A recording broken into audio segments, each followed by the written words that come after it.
What's up, guys? We're here with Luke List, our PGA Tour ambassador of Eco Battery, and I'm going to ask you a few questions. Hi, my name is Luke List. I live in Augusta, Georgia. I went to Vanderbilt University. Been on the PGA Tour for a dozen years now, and 40 years young. You've obviously had a lot of sponsorships throughout your career on the PGA Tour. What excited you about your sponsorship with us here at Eco? Yeah, well, just getting to know you, Noah, and then kind of learning the dynamic of the company, you know, starting with a family atmosphere, that was important to me. And then just obviously the golf background, it's something I do for a living, but also fun. And, you know, we kind of got to know each other and just kind of formed a relationship on the golf course. And that was something really cool and special, even before we even talked about a sponsorship. So it's come a long way. It's awesome. Yeah. Appreciate it. Yeah. All right. Would you rather make a 10-foot putt to win a tournament or have your battery in your golf cart last forever? Good question. I think my kids would rather me have the battery last a long time, but definitely a 10-footer to win a tournament. You know, I hold those on high pedestals, but I think I'd rather make a 10-footer to win a tournament. All right, fair enough, fair enough. What does your morning routine before a PGA Tour event look like prepping for the event? Yeah, I mean, depending on the tee time, most of the time I'm 2 hours, kind of from when I start really getting moving in the fitness trailer or gym up until I'm going to the first tee. So I usually have about 30 to 45 minutes kind of stretching, warming up the body a little bit. I generally like to putt first before the first club I touch is usually the putter. And then I like to chip and kind of hit some wedges to kind of loosen up a little bit and then work my way through the bag to the driver. And then usually hit a few putts right before I roll out again to the first tee. Awesome. Yeah. That's cool.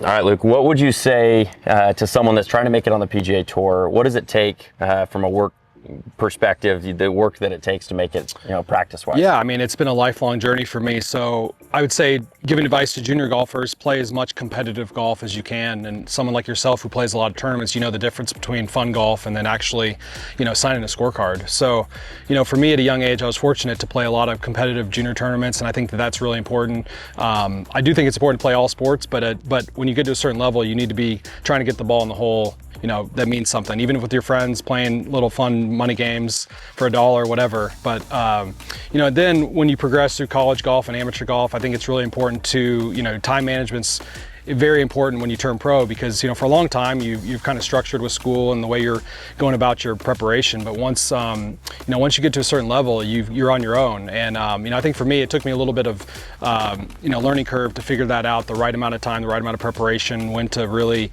you know, play more, practice more. And, you know, over the years, it's still ever evolving. And, you know, something I work on to this day with a young family. I'm trying to maximize my time with them, but also make sure I'm prepared for a tournament. So just trying to be self-aware about what you really need to work on at the time, getting the most out of your game. For sure. That's awesome. So when you made it on the PGA Tour, was there a time that you had a welcome to the PGA Tour experience?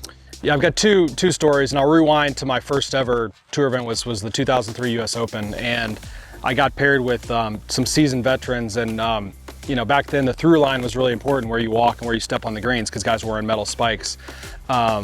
And I wasn't completely aware of that rule at the time, so I got chewed out pretty good as an 18-year-old kid. But fast forward to the tour, I still had a stand bag in one of my first, you know, professional events, just because I hadn't got a staff bag yet.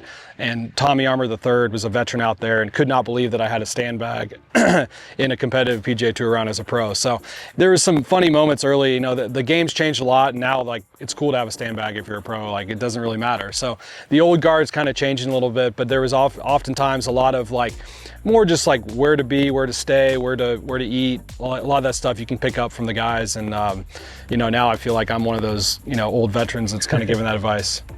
Regarding your PGA Tour career, what would you say is one of the moments that you're most proud of? Yeah, I mean, it's easy to pinpoint for me.